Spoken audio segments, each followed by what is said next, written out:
Bien, este subtítulo está dentro de lo que es el enlace iónico, ¿ya?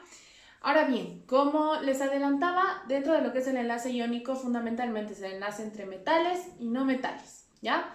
Aquí entran gran mayoría de las sales que conocemos, ¿sí? Todo lo que hemos visto de sales el año pasado, todos los uros habidos y por haber, ya los sulfatos, los hitos, los cloritos, etcétera, etcétera, todos tienen involucrado el enlace iónico, ¿ya? Y es así que vamos a identificar algunas características que tienen en común estos compuestos, ¿sí?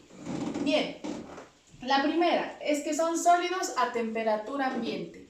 Si se acuerdan, el año pasado cuando veíamos los estados de la materia, veíamos que el estado sólido se caracterizaba porque había mucha fuerza de atracción entre sus moléculas. Bien, este es el caso, ¿sí? Los sólidos muy generalmente son sales y tienen elevada fuerza de atracción entre sus moléculas, ¿sí? Entonces, muy difícilmente vamos a ver sal líquida, ¿sí? O, no sé, pues, o sea, sulfato de bario líquido, no, por lo general están en estado sólido. ¿Por qué?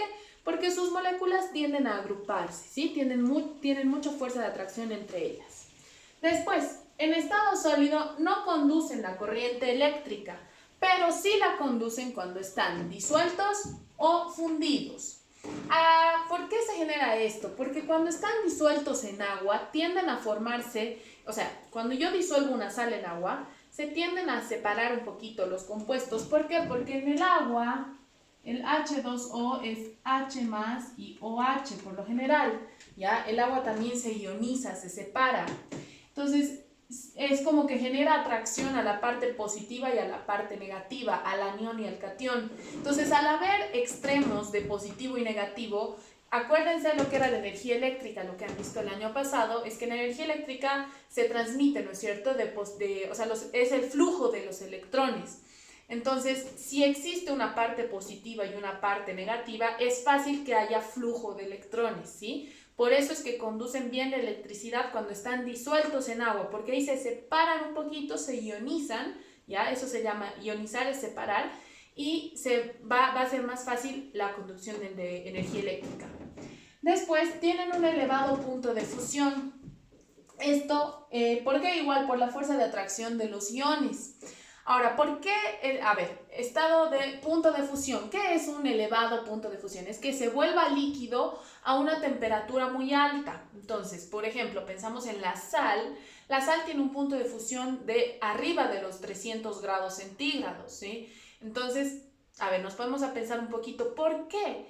Porque la energía necesaria para romper ese enlace iónico es muy alta, ¿sí? Entonces, por eso necesita una temperatura elevada para romper el enlace. Y por eso es que se vuelve líquido recién a una temperatura elevada, porque la fuerza de atracción, la energía, ¿no es cierto?, de enlace es muy elevada, ¿sí? Entonces, por eso se necesita tanta temperatura para romper el enlace. Después, son duros pero frágiles. Les pongo un ejemplo. Si nosotros hiciéramos una lámina de sal, ¿sí? Yo puedo fácilmente quebrarla, ¿sí? O sea, es como que les dijera, o sea, tengo esto aquí y se rompe fácilmente, ¿no es cierto? Bueno, ¿eso por qué pasa? Porque al haber un ligero movimiento solamente de los iones, ¿ya? Si yo muevo y estaban, por ejemplo, separado positivo de negativo, es como que estaban, o en realidad juntos, positivo con negativo. Imagínense si yo muevo un poquito. Este positivo va a hacer más contacto, están a la distancia perfecta.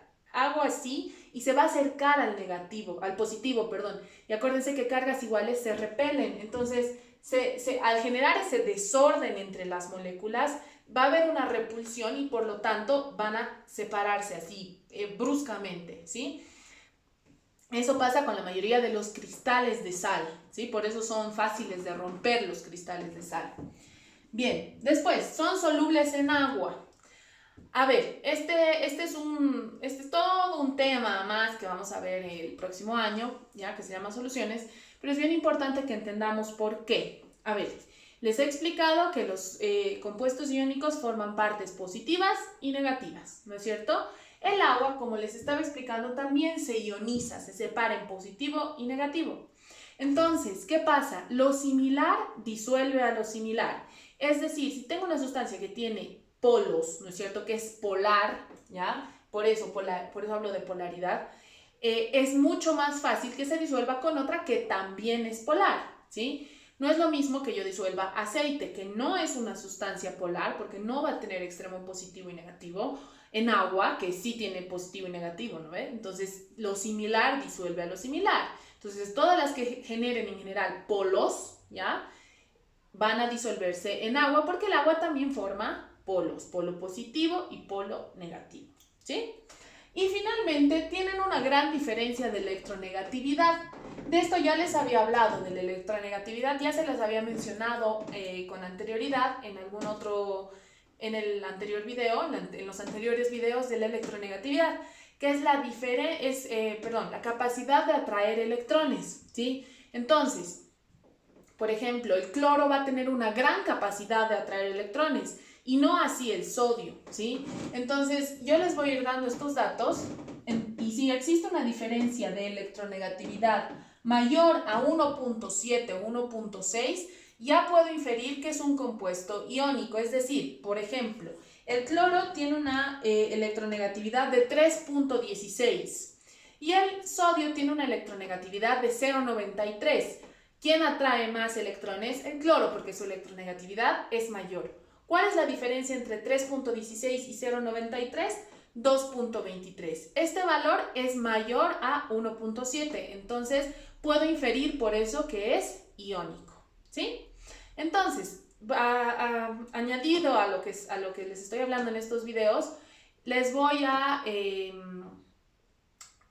subir un texto, ¿ya? Para que esto esté un poquito más explicado, y en el siguiente video ya les muestro un poco los ejercicios.